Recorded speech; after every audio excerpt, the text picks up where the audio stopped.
kansongo bambutangana ya bata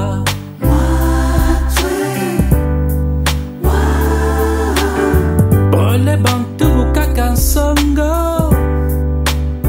izata bakwe tunge yati menzololonge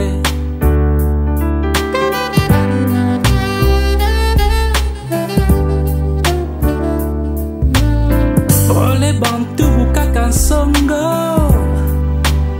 bambutangana ya bata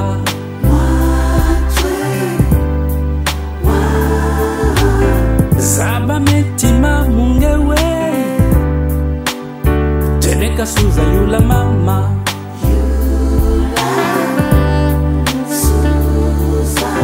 zaba metima mungewe wamona mama umona tata niyandi wohe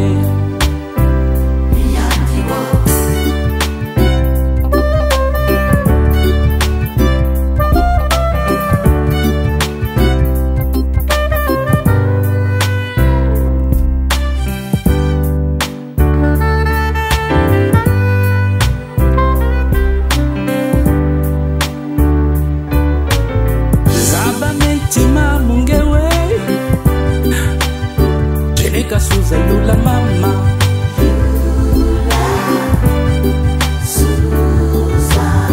zaba bentima mungewe wamona mama umona tata mona mama mona tata niyandi wohe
Suza yula mama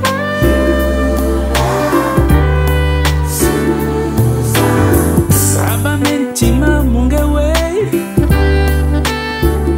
wamona mama umona tata umona balue umona wama. Je me présente Jean-Richard Amédée Samba Diankoumbi, le MG, donc manager général de la société Nchimu YTV Management. Et aujourd'hui, dans le cadre de notre politique de visibilité de l'activité, nous pensons répondre à une interview que nous accorde votre chaîne de télé en ligne, Braza TV. Donc là, je suis dans un des sites où c'est mon partenaire.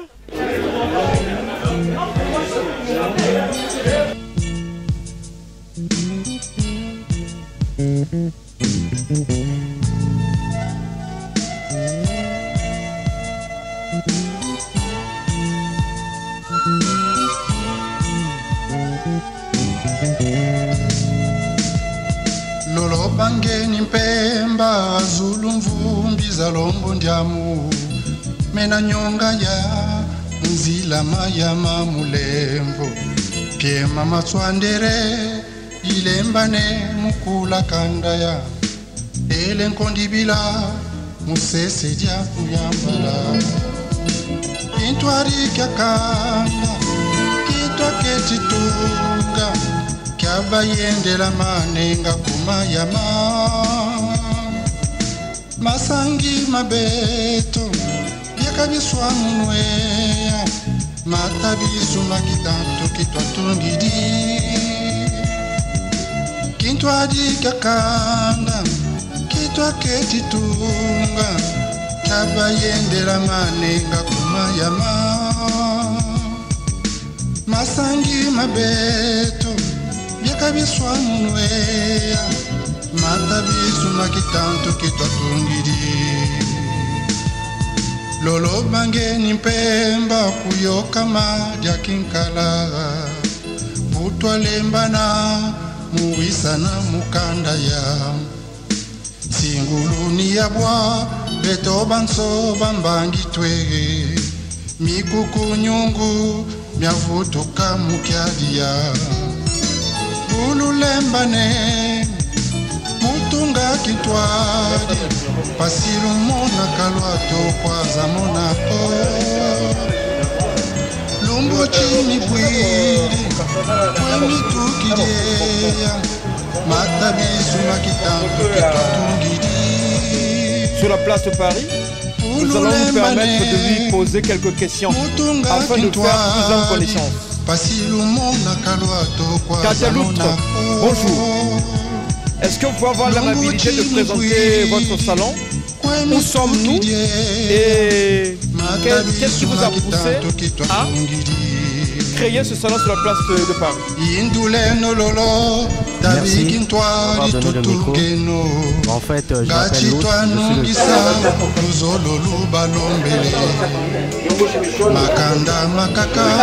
suis Wedia bwilaya kirambula kuwanima Tarakin twadikani kitsunupekani Mbotu yumina mumakanga kumatu Shawadia kandeli ikondolo zola Nabobaye barabuna Talakin twadikani kitsunupekani Mbotu yumina mumakanga kumatu Shawadia kandeli. Est-ce que vous pouvez nous dire qu'est-ce que nous faisons là exactement? Pourquoi ces marmites ici là, sur la place de Paris? C'est-à-dire ces marmites, en un mot, c'est un des volets, pour ne pas dire le premier volet des activités de la société que j'ai dénommée entre-temps. Donc, si nous sommes ici, c'est pour parler de la société, qui est entre autres une centrale d'import et de distribution des marmites. Ces marmites qui sont destinées à la cuisson des plats exotiques. Vous les voyez là. Elles sont de différents gabarits et de différentes qualités. Elles sont, comme l'activité c'est l'import et la distribution, ce qui revient à dire que la société Nchimou YTV Management importe dans le marché de l'Hexagone et peut importer aussi dans au pays, dans l'Afrique subsaharienne. Nous importons les produits de l'Ukraine et une fois les produits arrivés en France, nous les distribuons.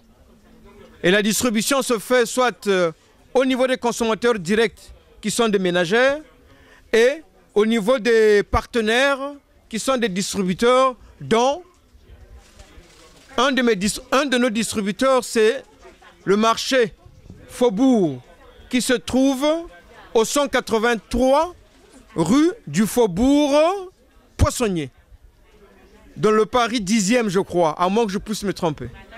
Et le marché se trouve plus exactement, ou le site se trouve plus exactement, près dans la partie nord de Paris, et près du métro Barbès-Rochechouart. Pourquoi est-ce que vous avez choisi l'import-export de marmites par rapport à la population africaine qui se retrouve dans la région parisienne? Est-ce que cela ne pose pas de problème Ouais, c'est-à-dire, je tiens d'abord à relever une chose. Nous ne parlons pas d'import et d'export. Parce que ça, c'est déjà notre paire de manches. Nous parlons plutôt d'import et de distribution. Vous allez me dire le pourquoi de cette activité. Beaucoup de critères. Mais en réalité, c'est que nous avons osé. Nous avons osé, nous avons trouvé une niche afin de, au sortir de notre formation universitaire, nous nous sommes dit qu'il fallait qu'on puisse arriver à travailler et à se lancer dans une dynamique de potentiel de créateurs d'emplois.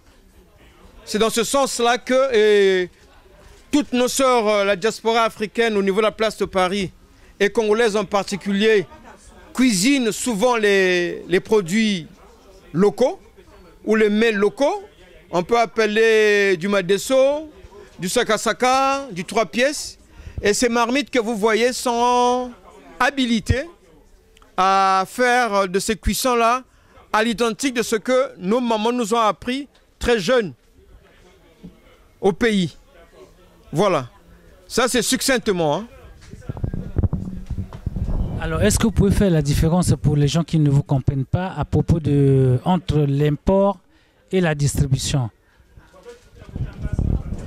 C'est-à-dire l'import, comme c'est une activité qui sort du territoire, qui rentre dans le territoire français plutôt. Donc nous avons le prestataire ou le fournisseur principal, qui est aussi le fabricant de ces marmites. Il est basé en Ukraine. Et c'est dans ce cas-là que nous permettons d'importer en France et les distribuer. Parce que s'il fallait parler d'import et d'export, donc il doit y avoir une activité aussi qui devait justifier l'export. Mais l'export n'est pas encore aujourd'hui d'actualité. Nous parlons plutôt de l'import et la distribution. Alors, qu'est-ce que vous pouvez dire à toutes les femmes africaines qui sont installées sur la place de Paris par rapport à votre activité? Mais vous savez, c'est une activité, je crois que pour question d'éthique, ce n'est pas à moi en tant que prestataire de l'activité qui peut parler des marmites. Il y a une bande-annonce de ces marmites et nos sœurs, nos mamans africaines pourront découvrir, et je crois, après de ma 10e année, et j'en ai fait une activité parce que je crois que rapport qualité-prix, rapport cuisson et conservation de la nourriture, il n'y a pas d'égal. Hein? Il n'y a pas d'égal. Et les mamans qui veulent préparer du petit bouillon jusqu'à la bread pour près d'une 50aine de personnes, vous allez trouver, il y a un libre choix, ou un large choix des marmites. Mais tout en sachant qu'à part les marmites, nous importons aussi en France des articles de la table. Donc de la table, des verres en cristal, des services de thé et de table en porcelaine fine. Tout cela nous travaillons avec nos prestataires ou nos fournisseurs qui sont les fabricants ukrainiens. Alors, il y a 10 ans, il était très rare de constater des personnes comme vous sur la place de Paris avec de telles initiatives. Alors, il y a 2 semaines, il s'est déroulé à Paris, donc un forum sur l'économie numérique. Et là, à partir du 18, il y aura un deuxième forum sur l'investissement au Congo-Brazzaville. Alors, qu'est-ce que vous pouvez dire par rapport à tout ça? Mais vous savez, très jeunes, nous sommes arrivés en Europe pour étudier. Après avoir étudié, nous n'avons pas su utiliser nos potentiels, nos acquis. Et ce que nous voyons au jour d'aujourd'hui, je crois que c'est un sursaut de la diaspora. Et comme on dit, nous tous, nous voulons travailler pour le développement du pays, quitte à tout un chacun de trouver son créneau. Car le champ, il est vaste. Et tant les opérateurs économiques, tant les capacités des investissements, il y a beaucoup à dire. Mais ce qui me rassure, en 1985 à l'époque, il y avait déjà des tentatives.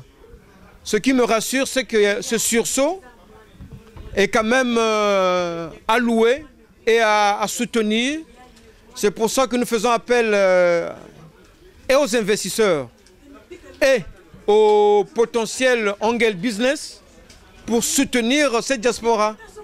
Parce qu'il y a cette diaspora qui vit maintenant, qui a pris le risque de vivre dans le monde de l'entreprise. Or, le monde de l'entreprise, c'est aussi un des critères qui peut parler de la visibilité d'une diaspora, tant sur le territoire national qu'à l'extérieur, ou qu'en dehors des frontières du Congo.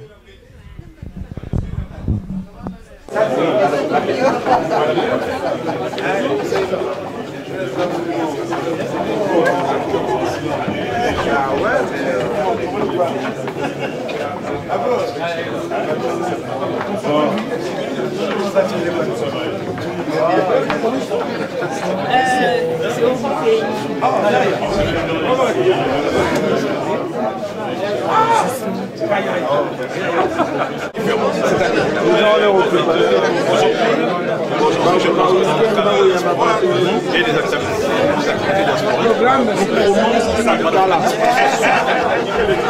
donc, on essaie un peu de mettre les révolutions.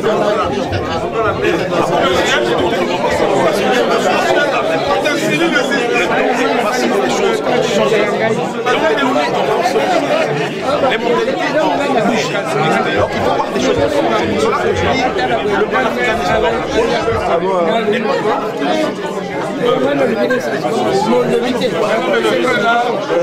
Je crois que dans le cas des choses, de la proximité, on peut travailler sur ces sujets. Il faut qu'on travaille. Il faut qu'on travaille, c'est important. Il faut qu'on travaille. Parce que nous, on est effectivement, enfin, je suis membre de la LPCE en tant que numéro 3. Il y a beaucoup de structures panafricaines, on n'invente rien. Hein, c'est quelque chose qui existe. Tout à l'heure, on a parlé de tapis. Voilà, c'est nouveau que les gens font ce commerce. Mais il faut que les gens remontent des c'est des éditeurs, la deuxième, même, c'est très longtemps. Mais l'un des produits va garantir au fait ça.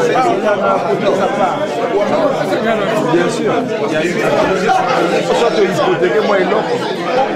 Bah on fait seulement en gars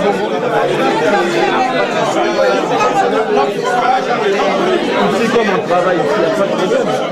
Quand tu mets ton compte de salaire en caution, tu mets une hypothèque sur ta maison, on sait qu'en cas d'incident de paiement, il y a ça avec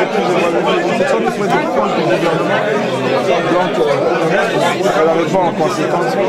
Parce qu'en plus, c'est lui qui a fait est-ce qu'il a mis des images sur le sort dans une mail?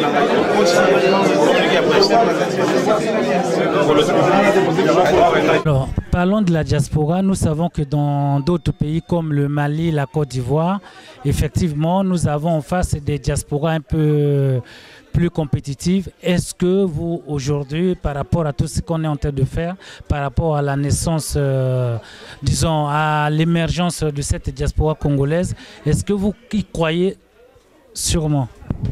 Non, mais vous savez, on ne peut pas, on ne joue pas, c'est pas une compétition. Hein? C'est pas une compétition. Je sais que, d'après les dires, nos parents ouest-africains sont rentrés dans le monde de l'entreprise depuis longtemps et leur diaspora aussi s'active sur cette question. Mais nous pensons, comme je l'ai dit, c'est un sursaut de la diaspora congolaise. Donc, le plus important, ce n'est pas pour dire qui fait mieux, qui fait mal, mais ce sursaut-là doit être appelé à grandir, être appelé à réveiller d'autres compétences. Et nous croyons que nous avons besoin des uns des autres pour que ce sursaut ne soit pas éphémère. Alors, je dois vous rappeler que vous êtes sur Bwaza.tv, la chaîne de la diaspora africaine. Et en même temps, vous rappeler que nous sommes devant M. Samba.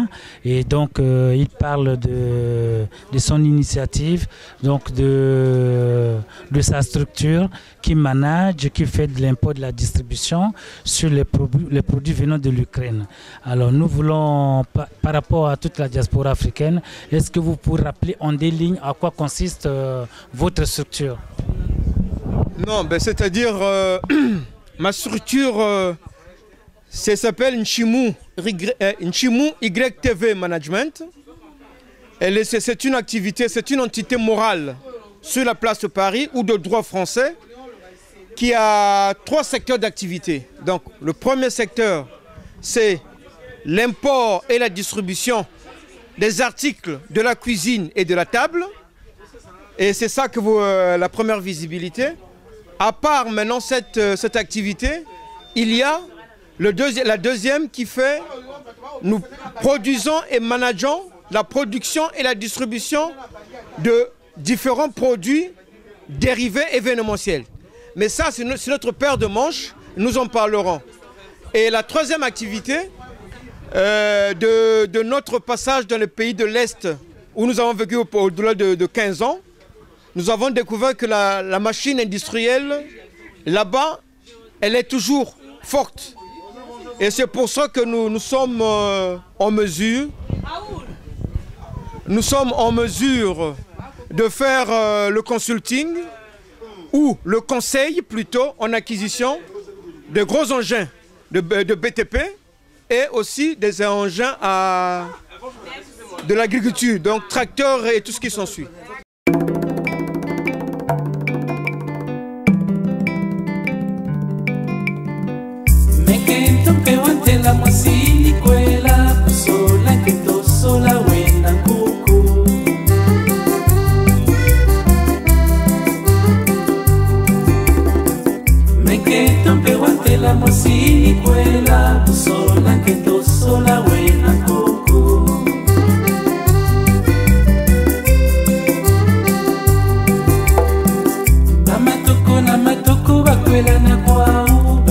Mais je dis bien, nous avons 3 secteurs d'activité et nous pensons que nous pouvons les élargir. Pour l'instant, c'est ça. Au lieu de rester cloisonnés entre les 4 murs, nous avons pris le risque, nous avons compris qu'il y a du travail, qu'il y a des possibilités de créer des emplois et nous appelons à tout le monde, mis à part le soutien, de voir que dans la vie, il faut oser.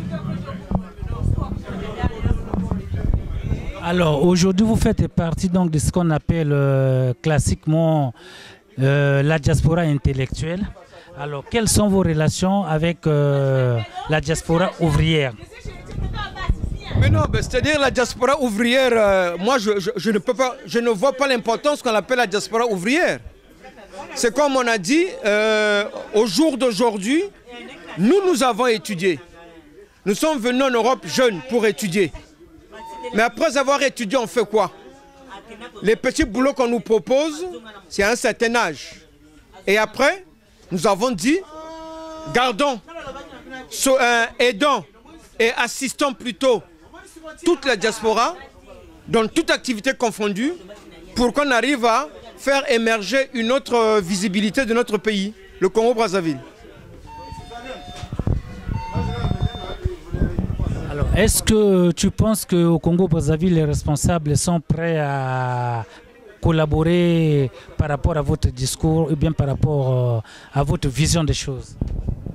Non, mais c'est-à-dire que je n'aurais pas voulu parler de cela parce que, bon, le Congo-Brazzaville n'appartient pas à une caste. Le Congo-Brazzaville, c'est un pays que nous avons reçu de nos parents, de nos gros-parents. Donc au jour d'aujourd'hui, nous tous nous passerons, mais le pays va rester. Qu'allons-nous dire, qu'allons-nous montrer à nos enfants, qu'allons-nous laisser à nos petits-enfants? Nous pensons qu'il faut faire le contrepoids de nos âges, de notre génération. Nous avons appris le culte de l'excellence, la recherche du travail bien fait. Et je me dis que même s'il y a dérapage quelque part, nous voulons redonner à ce Congo ses lettres de noblesse. Nos responsables nous soutiennent, c'est une bonne chose. S'ils ne nous soutiennent pas, ce n'est pas aussi un moyen de lâcher. À chacun sa contribution. Et comme on dit, l'histoire jugera qui a fait quoi, qui a laissé quoi. Dans la langue de mes parents, on dit ceci, Diafwa Yikadio. Donc quand tu consommes de l'héritage, il faut y ajouter quelque chose. Il faut y ajouter une plus-value. Donc, si nous avons hérité du Congo, si le Congo pour nous est un héritage, mais il faudra bien que tout un chacun puisse y laisser la plus-value. Qu'elle soit positive, qu'elle soit négative, mais la plus-value, elle doit exister. Tout ce que je peux demander à nos dirigeants, s'il y a un soutien, c'est une bonne chose. Encore d'autre part, on dit en Congo, Nzari Kafuluka, Mamba Ntonanto. Parce que sans ça, et donc je tiens à dire que vraiment, il y a beaucoup de choses. Une seule interview, ce n'est pas ça. Nous ici, nous avons pensé être interviewés par la chaîne de la diaspora africaine en Europe en général et en France en particulier, avec une équipe dynamique, une équipe de programmation dynamique. Nous avons dit, nous voulons montrer le Congo, cette infime partie de la diaspora congolaise qui vit de l'entreprise. C'est ça le but. Maintenant, est-ce qu'on doit s'arrêter ici? Je crois que non. Il y a une visibilité pour le pays, mais le travail, il est encore long. C'est pour ça que nous avons parlé qu'il faudra vraiment que tout un chacun puisse s'y mettre. Alors c'est bien, vous venez de parler de la valeur ajoutée. Effectivement, vous êtes le plus grand exemple sur la valeur ajoutée. Alors est-ce qu'à partir de cette expression, vous pouvez présenter effectivement cette valeur ajoutée à travers ces marmites? Qu'est-ce qu'on peut faire avec, et puis parler en deux lignes de ces marmites? Bon, ben c'est-à-dire les marmites, ici c'est un échantillonnage. Hein? Ici c'est un échantillonnage. Donc la capacité la plus forte que nous importons de l'Ukraine, vous avez même vu qu'il y a le fabricant, il s'appelle Biol. Donc la capacité la plus forte, elle fait 25 litres en volume. Il y a 20 litres qui est là, il y a du 15 litres, il y a du 12 litres, et il y a, ça va de 2 litres jusqu'à 25 litres. On peut y préparer tout. Vous allez voir que dans ce magasin, il y a du poisson salé, il y a du poisson fumé, donc on peut faire du bouillon, on peut faire de la nourriture pour les fêtes. C'est vraiment, nous dirons, ce sont des marmites tout terrain. Donc ça va de la plus petite, ça fait 2 litres. Je crois que vous allez la voir de l'autre côté. Et là, la plus grande fait 25 litres. Donc ici, c'est l'échantillonnage pour toute forme d'intérêt. Merci. Objectivement, et froidement, et scientifiquement, ils disent ils peuvent venir faire des affaires dans notre pays. Alors, il n'y a pas de raison que nous ne nous tournions pas vers, justement, des compatriotes. Bon, je me sens un peu, on va dire, proche, parce que j'ai un peu le même itinéraire. Eh bien, pourquoi ne pas se retourner vers eux et essayer de voir, en fonction des ambitions des uns et des autres, eh bien, comment créer une dynamique et que celle-ci, eh bien, agisse utilement vis-à-vis des pouvoirs publics. Et moi, je peux vous dire que je pourrais servir d'interface pour cela, et le président sait que, bon, en allant à Singapour, je devais m'arrêter impérativement dans la programmation que j'ai fait du vol, parce que j'avais cette rencontre avec les compatriotes. Bon, même si j'ai pas trop le mot diaspora, parce que diaspora historiquement, ça fait penser à la diaspora juive, kurde, etc. Donc, enfin, c'est des mots qui évoluent hein, dans leur concept. Et donc, il sait que je devais rencontrer effectivement des compatriotes. Il me dit, bon, mais tu les rencontres, et quand tu reviens, tu me fais rapport. Voilà. Parce que c'est bien qu'ils critiquent, mais maintenant, je veux qu'ils agissent également. Alors, tu es là, eh bien, fais en sorte que tout ceci se fasse, devienne concret. Voilà. Parce que il a souvent une phrase en disant, vous critiquez, c'est pas grave, votre tour arrivera. Et on verra ce que vous ferez du pays. Et de là où nous serons, on vous regardera. Donc voilà ce que je tenais à vous dire. Et moi je suis là pour répondre éventuellement, enfin je l'espère, à des questions et à vous écouter. Et ce qui serait bien, c'est d'avoir, si possible, évidemment, moi je suis persuadé qu'on a une ressource humaine de qualité ici. Eh bien, il serait bien qu'on arrive à identifier chacun, soit par rapport à une idée, par rapport à un projet, par rapport à une profession, etc. Et puis quand je repasserai par ici, j'aimerais avoir donc la liste et je l'introduirai dans mon rapport. Il n'y a aucun caractère policier. Hein. Parce que nous avons au Sénégal, au Cameroun et ailleurs, il n'y a pas de raison que nous ne le fassions pas. Et je me souviens, quand je suis arrivé, non, je n'étais pas encore au gouvernement, et dans une discussion comme ça avec ceux qui sont proches du président, je disais, mais est-ce qu'on ne peut pas un jour faire une annonce dans un journal pour dire, ok, bon, les Congolais qui sont à l'extérieur, ceux qui ont des projets, qui veulent entreprendre, eh bien, il y a une espèce de guichet. Et on met une adresse, et on recense tous ceux qui ont effectivement des capacités et des projets, et ensuite on voit comment les accompagner. Et ça, c'est vrai. Nous avons aujourd'hui au pays un système bancaire qui est en surliquidité. C'est la responsabilité du gouvernement de faire en sorte que évidemment, on leur reproche que, bon, vous ne financez pas l'économie. Bon, ils me répondent, nous vendons de l'argent, mais en face, il y a quel type de projet? Voilà. Donc il faut qu'on arrive à un moment donné, avoir un moment de vérité. Les projets sont là, les banquiers sont là, et on regarde comment faire. Et pour terminer aussi, il y a une chose sur laquelle on travaille actuellement, notamment le ministre d'État Dada, c'est l'amélioration justement de notre environnement des affaires, parce que nous avons un classement à l'indice Doing Business qui est catastrophique. Et quand ceux qui viennent de l'extérieur voient le potentiel, les capacités, les possibilités qu'il y a dans notre pays, ils trouvent ceci paradoxal. Voilà. Un pays qui a tant de potentialités, mais qui, sur le plan de cet indice, est vraiment dans les tréfonds du classement. Donc ça aussi, c'est une chose que nous sommes en train on est en train de travailler dessus, et on va pouvoir bénéficier justement de l'expérience et l'expertise de Singapour, parce qu'ils sont numéro 1 mondial, et de l'île Maurice, ils sont 15e mondial. Et pour finir, je voulais simplement vous dire que aujourd'hui, le pays, au regard de ce qui se passe sur le continent, il y a une bonne perception du pays. Mais nous sommes très durs avec nous. Mais c'est normal, quand on aime son pays, on veut que ça avance, et souvent on a des jugements qui sont effectués. À 3 manifestations qui concernent notre diaspora. La première, ça a été le Gala du RIS, Réseau international des Congolais de l'étranger, où il y a eu un dialogue entre des compatriotes, notamment entrepreneurs, venus du Congo, avec des Congolais de la diaspora.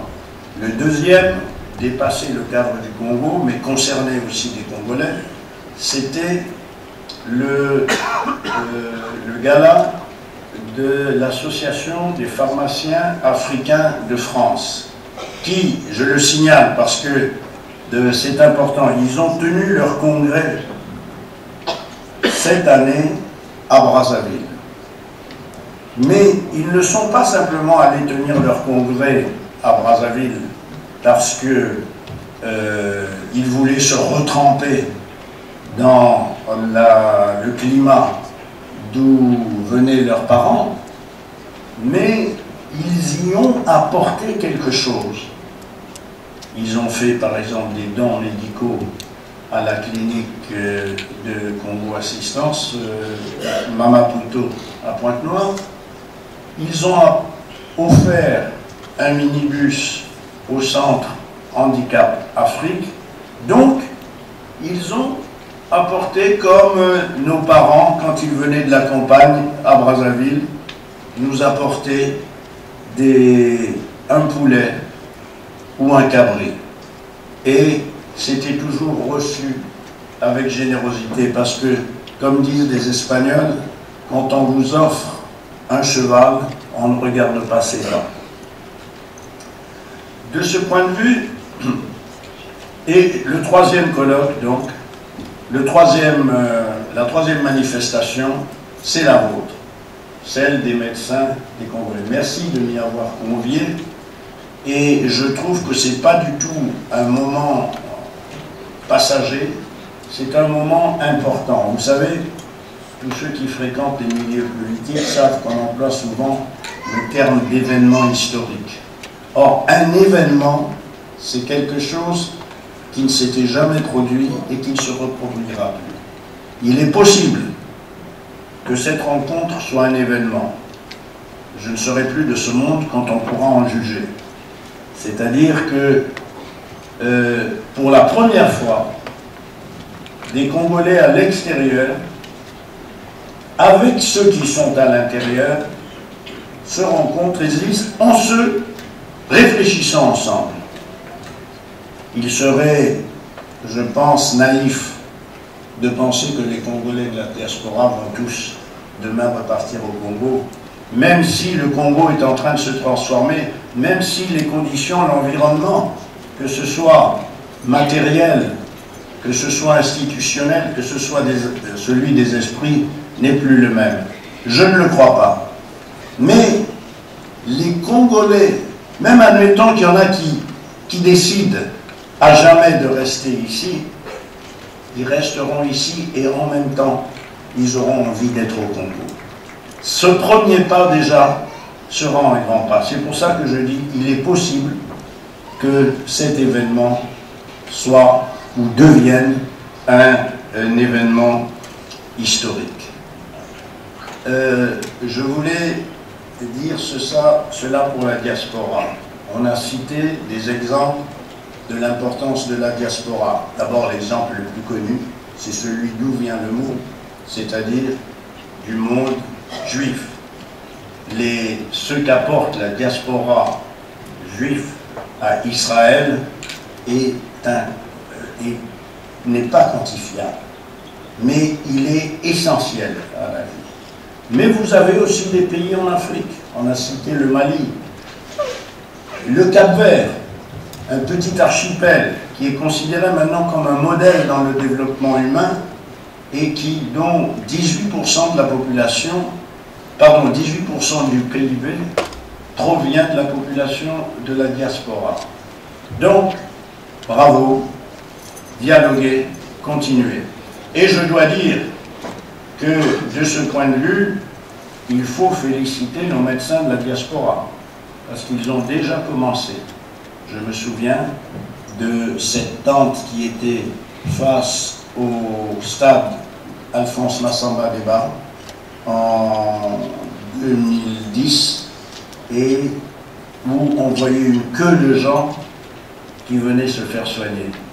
Ça a continué à Evo, ça a continué à Belizy, et je pense qu'il faut continuer dans ce sens, selon des modalités que je me garderai de préjuger, parce que c'est vous les orfèvres en la matière.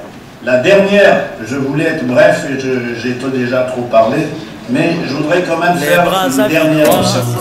Sont vraiment formidables, frappés dans leur pagne, aux couleurs d'arc-en-ciel, jolies Brazzavilloises qui séduisent tant de touristes. Laissez-moi analyser et vous chanter mes compliments.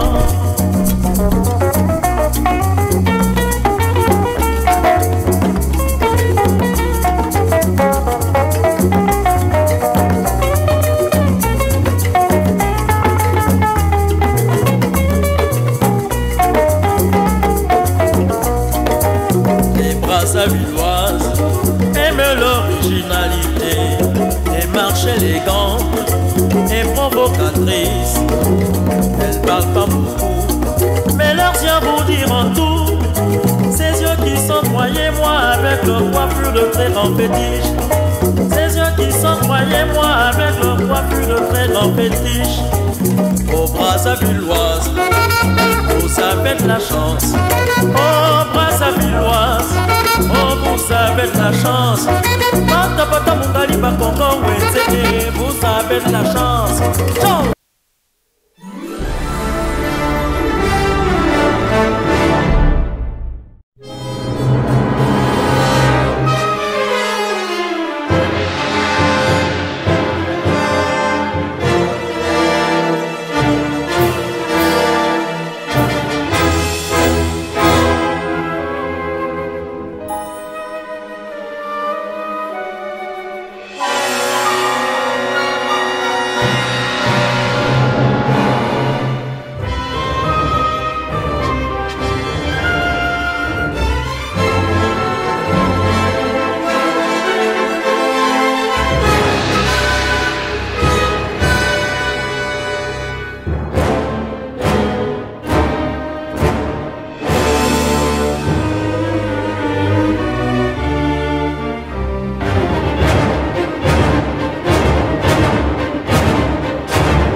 ata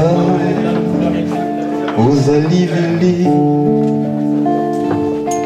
ata mongala ata mokongo ota ozali vili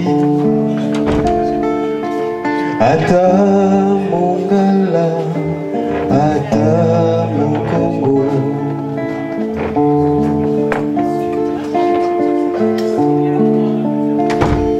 ozali kaka na monoko moko ozali se na maboko mibale ozali kaka na makolo mibale bamema koko na yo na boumu na masuwa ya mai ya mungwa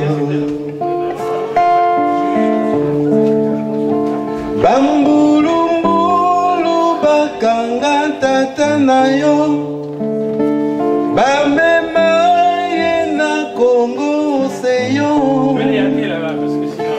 basala soni na mama na yo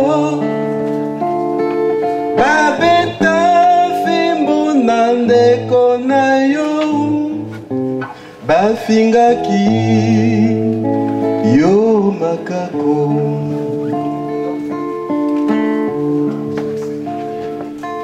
ata ozali vili ata mongala ata mokongo ata ozali vili ata mongala ata mokongo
soki mopaya beti mondoki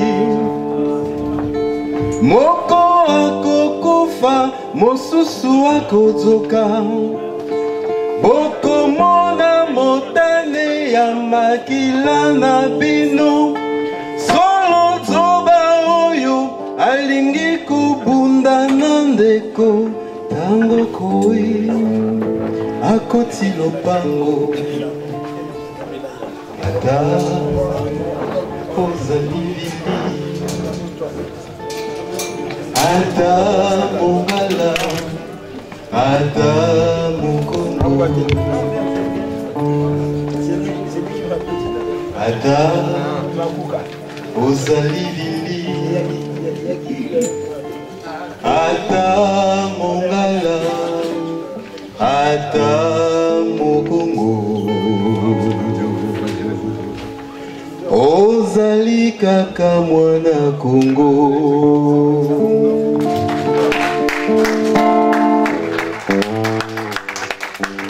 ozali kaka